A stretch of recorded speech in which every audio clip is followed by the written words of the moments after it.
Welcome to Bradenton Beach, Florida. Or should I say what's left of Bradenton Beach, Florida. This is the beautiful island of Anna Maria.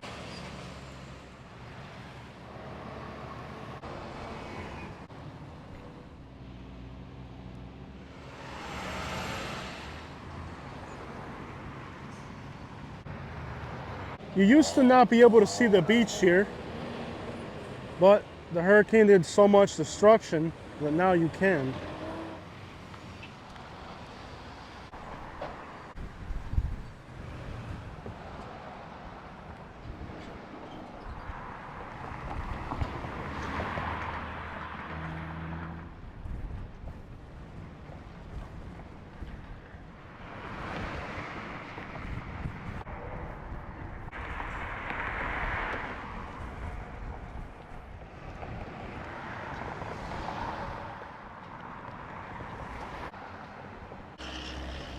Looks like these police cars got flooded out.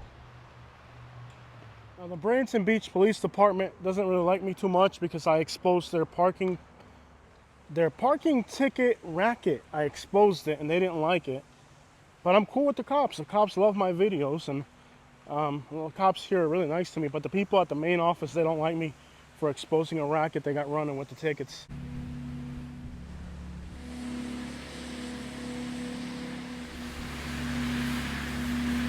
Yeah, let's go. All right, so to get to today's story, this is a mobile home park that's on the island. Bradenton Beach told these people here that if their mobile home flooded, it would have to be condemned. So the locals are saying, hey, you know what? It seems like this is like a land grab. Now, if you look at these mobile homes here, they're actually in pretty good condition. They stood up fairly well, and the people have already cleaned up their properties. But now the city of Bradenton Beach is saying, hold on, if your mobile home had water inside of it, we're going to condemn it. Now, the most obvious thing as you walk around this mobile home community is that these mobile homes actually did pretty well. I mean, yeah, the whole island is destroyed, but why come down so hard on these mobile homes? Now, if the intention was beautification, it would make sense. However, these mobile homes actually are, well, part of the charm of this island is that it is underdeveloped and it hasn't all been swallowed up by development. I would say these mobile homes here held up pretty well compared to the rest of the island. However, the real motive doesn't seem to be the safety of the residents. It seems like the real motive here is, well, a land grab. But there's a statute in the state of Florida. Florida Statute 320-8232 states that any mobile home built before the building code, that being 1968, is not actually a house that the county can regulate and require that they conform to new building codes, but it's actually a trailer regulated by the Department of Motor Vehicles. In other words, despite the fact the county's coming in here condemning these houses and telling these people that they have to move out of their mobile homes, the reality is that technically these mobile homes, the ones built before 1967, are actually well outside of the jurisdiction of the counties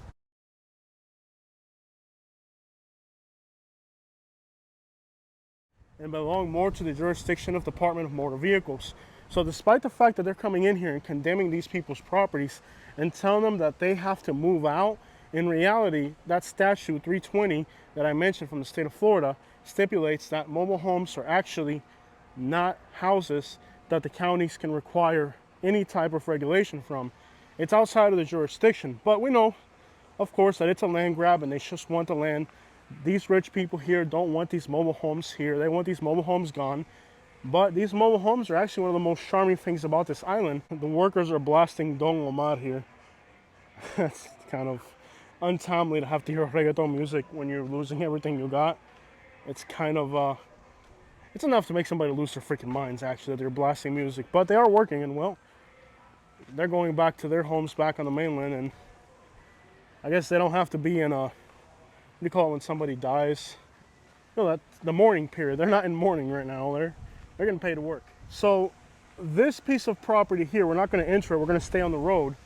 We're going to stay right on the outskirts of this property today, because I'm sure the owners of this property aren't going to like what I'm saying, and we're not looking for trouble here today. Unless maybe somebody that lives here were to invite us into the property. That would be great. These mobile homes here, a lot of them were built before the building code.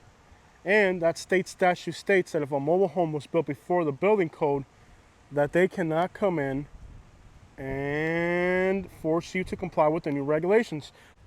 Now, when I lived in Naples, Florida, Collier County tried to do the same thing to a property that I owned. They tried to condemn my mobile home. However, I sent them an email with that state statute, and they ceased to continue to persecute me for condemning my property, because they realized that that state statute protected my mobile home. So there is a state statute that protects these properties from what's happening here in Bradenton Beach.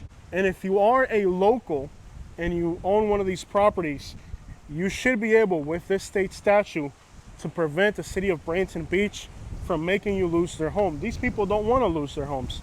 They worked their entire lives to own a little slice of this island, and now they got the city coming in here and telling them that they can't do it. Now, newer mobile homes like this one, they do have to comply to the building code, but a lot of these older ones, like these right here, pre-1968, they cannot force these people to comply to the new building codes.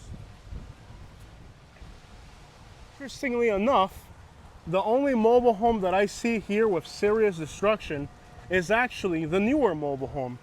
The older mobile homes look like they're still standing, but the new one that has to conform to the new regulations, like, I can understand this mobile home being condemned, because after all, look at the condition it's in. I mean, it literally got destroyed.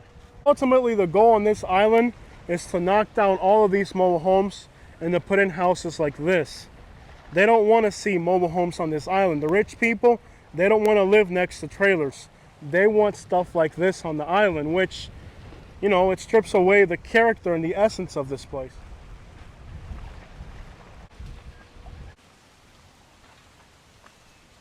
And don't get me wrong, these big houses are beautiful, and they stand up to the challenge of hurricanes better than a mobile home ever could. But the question out here is not what would look better or what would be better. These people bought these houses, these are their homes, and who has the right to tell them that they can't live in the house they purchased? This one right here was for rent. I would have rented it. Nice little beach cottage.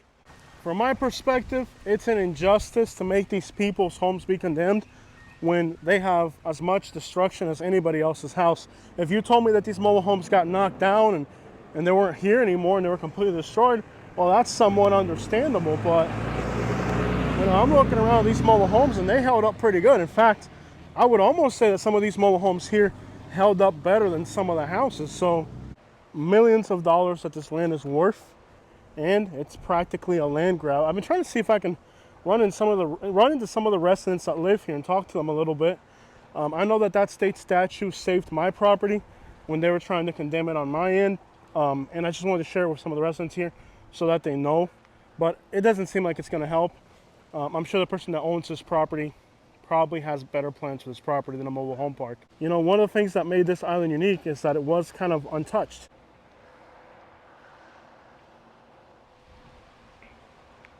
For all practical purposes, with that state statute, they really shouldn't be allowed to do what they're doing to these people. But as we know, corruption is the order of the day.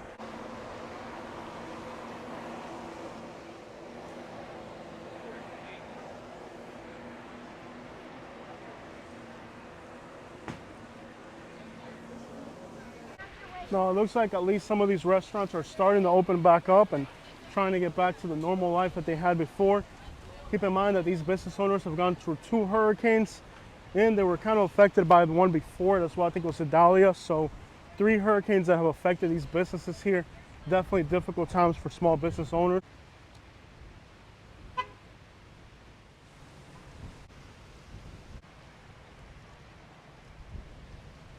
That's downtown Sarasota over there. Now here's the other side of the coin. Mobile homes like that are a safety concern. So there's 2 sides to this, okay? One side is that potentially we're looking at a land grab.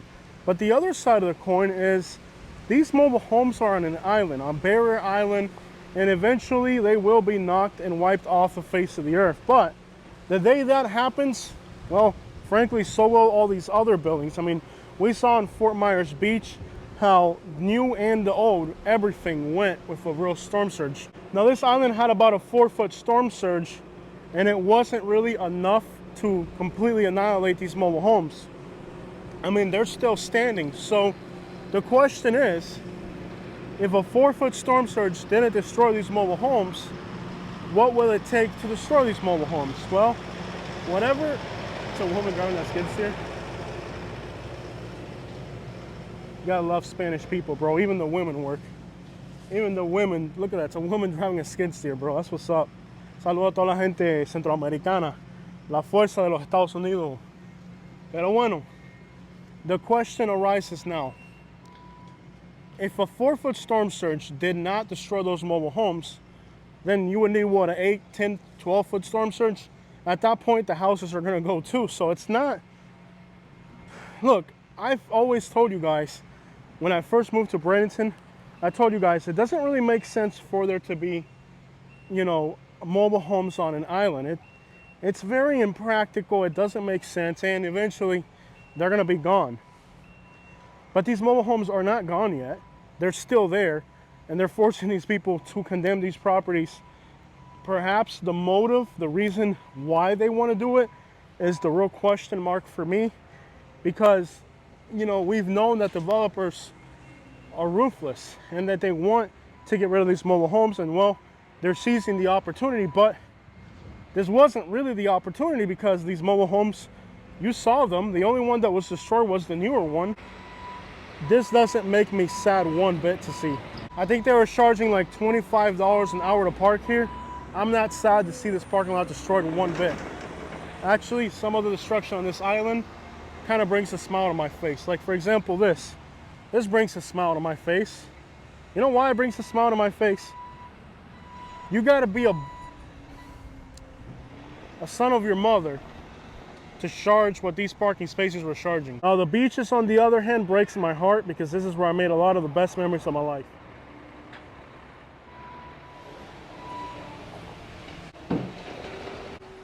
Now this particular walk right here hurts me a lot, because this is a special place for me. Some of the best memories of my life right here in this place. It hurts me to see this place in this condition, especially these beautiful beach cottages. I got some of the best memories of my life right here in Bradenton. It hurts me, and it hurts a lot of the people that vacation here, to see the place that we love in this condition. And I know what you guys are wondering, what does the water look like? Let's try to take a look at that situation.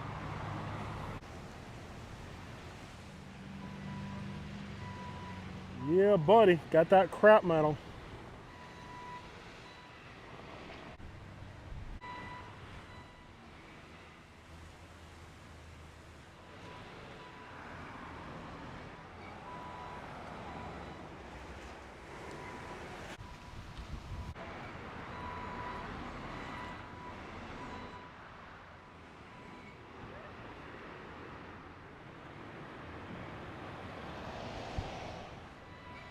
But you know, it isn't just the mobile homes that are going to look at being condemned. A lot of these properties are in bad shape. Some of these properties were in bad shape before the hurricane. Like this. Look at this door right here. It's just half of it. This bench is now flush with the ground. But then you see the brand new houses like this one, and you realize that they have literally no hurricane damage. And well, what it comes down to is, eventually, you know, the only thing that can really stand up to these hurricanes are these big McMansions that are built to new building codes. So the truth is the truth on these houses. I mean, the new buildings, they stand up to hurricanes fairly well. And that might just mean that the only people who can really afford to live along the beaches in Florida are the people who can afford a McMansion, not the people who can afford a trailer. So we're now walking, I don't know, a good 2 feet above the normal elevation. of where we should be. Parking spots are about 2 feet below sand. Now, I don't know where you could park, but there aren't any signs saying you can't be on the beach right now.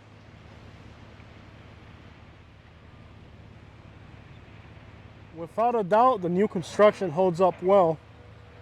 And you know, that's really the other side of the coin, is the reality that while old structures get destroyed, the new building codes mean that no matter how big the hurricane is, all you gotta do is sweep the sand away and throw out whatever was on the first level. They stand. But that raises then another question. Are the beaches in Florida for the rich and for the rich only? This right here is the people's beach. Bradenton Beach, this is where the people come. However, down that way is Longboat Key. And Longboat Key is almost 98% private beaches where the regular person can't go. So is the future of Florida that only rich people are going to be allowed to go to the beach? Is it only the rich who are going to be able to afford to live near the water in Florida? Or are the rich going to continue to push the poor people out to where even beaches like this that used to belong to the poor are now, well, almost exclusively for the rich? The water looks beautiful out here as it usually does, and surprisingly it doesn't smell bad today. I know in St. Petersburg Beach the smell was horrendous, but here it doesn't smell bad yet.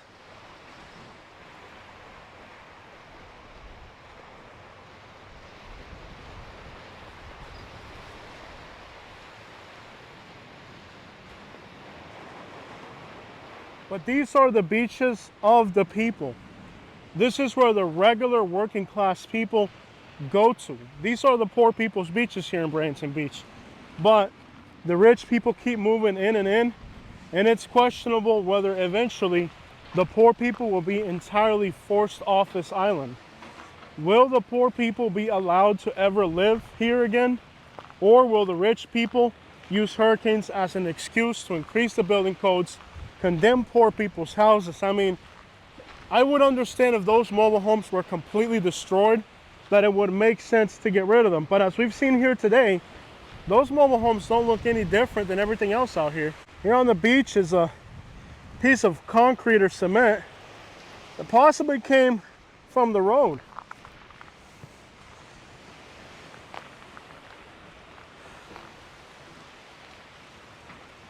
Well, there's nobody swimming here today. For one, it's too cold, and well, who would want to be here in this destruction? Somehow these famous piers that we have here survived. They seem to be doing pretty well.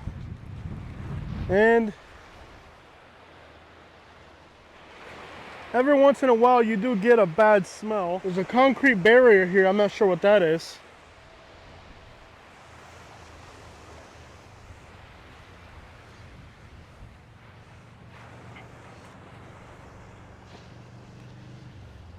And just like these concrete piers, if you build strong enough, the hurricane really can't touch it.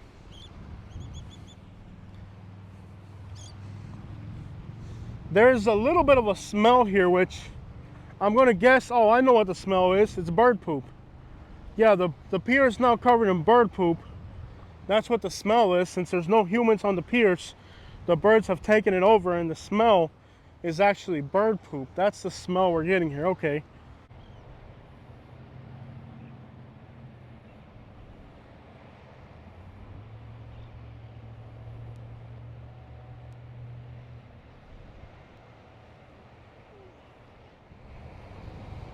I think the issue now is the smell of bird poop.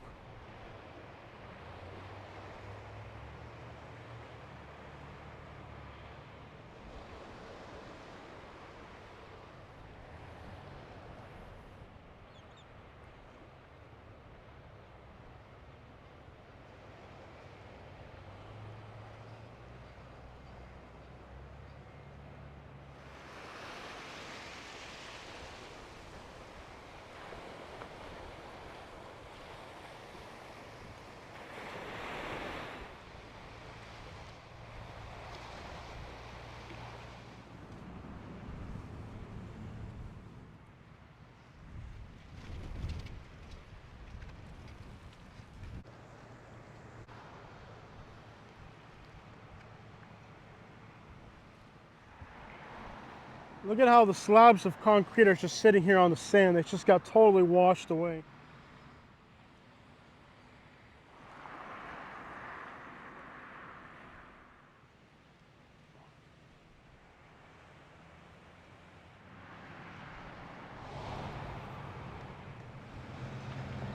The Metal Man!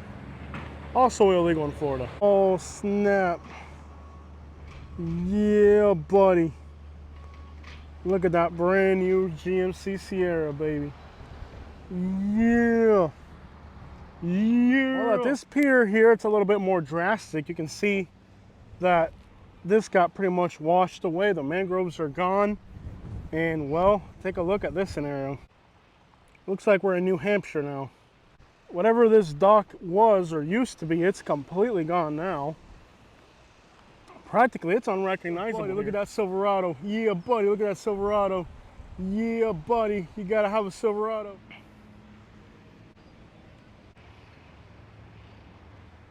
I can't even remember what this was, but it's gone now.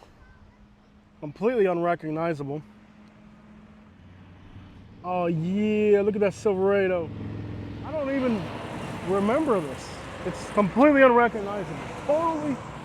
Totally unrecognizable. I can't even say I remember what this was. Whatever it was, it's gone now.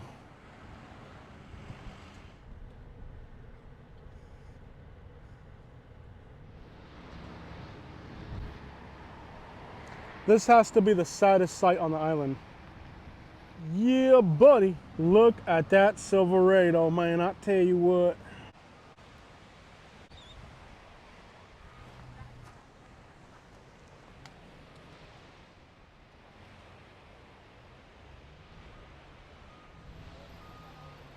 Estate en medio, hacer.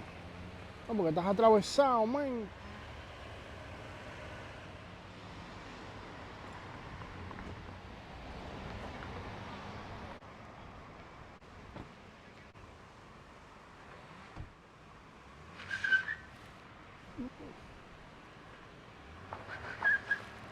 Yeah, buddy.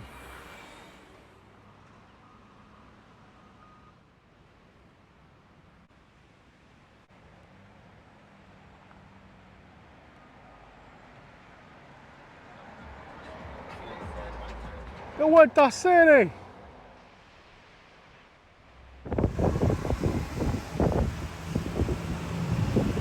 You know, and I think what's unexcusable about condemning the mobile homes is that the mobile homes are not the most destroyed type of property on the island. You know, if I would understand if mobile homes had got completely destroyed, but they didn't. So again, what's the real intention and motive? I mean, if we were really going to be fair about what type of property had the most damage, it looks like the houses directly on the beach had the most damage. So under that ideology, wouldn't getting rid of the houses directly on the beach make more sense? I mean, that's the type of property that had the most damage after all.